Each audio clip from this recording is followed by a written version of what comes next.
Hyderabad central యూనివర్సిటీలో జరుగుతున్న పరిణామాలపై పౌర సమాజ ఆధ్వర్యంలో సమావేశం జరిగింది. ఈ సందర్భంగా హరిగోపాల్ మాట్లాడుతూ యూనివర్సిటీ భూములను రక్షించుకోవాలి, ప్రభుత్వం ప్రైవేటు వ్యక్తుల దందాకు పాల్పడుతుందని విమర్శించారు. హెచ్సియు భూములను ప్రైవేటు వ్యక్తులు కట్టబెడుతూ లాభం పొందాలని చూస్తుందన్నారు. వృక్ష సంపద, జంతుజాలం లేదని చెబుతూనే ఉగాది, రంజాన్ పండుగల సెలవులను ఆసరాగా చేసుకుని యూనివర్సిటీని ధ్వంసం చేయాలని చూస్తున్నారని ఆరోపించారు.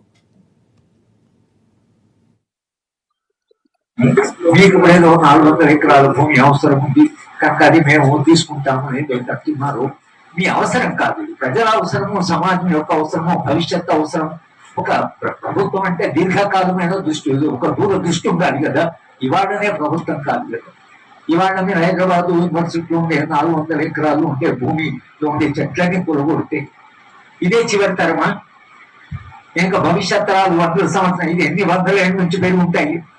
ఈ 100 ఏళ్ళ పెద్ద మన తరం కూలగొడితే భవిష్యత్ తరాల సంగతి వాళ్ళు మళ్ళీ ఇంత పెంచుకోగలరా? కనుక మనకు కూడా భవిష్యత్ తరాల పట్ల బాధ్యత ఉంటుంది.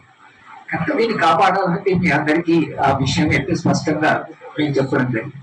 భూమి విషయం వరకు వస్తే హైదరాబాద్ విశ్వవిద్యాలయం ఒక విశిష్టమైనటువంటి విశ్వవిద్యాలయం. దీనికి ఒక అద్భుతమైన చరిత్ర ఉంది.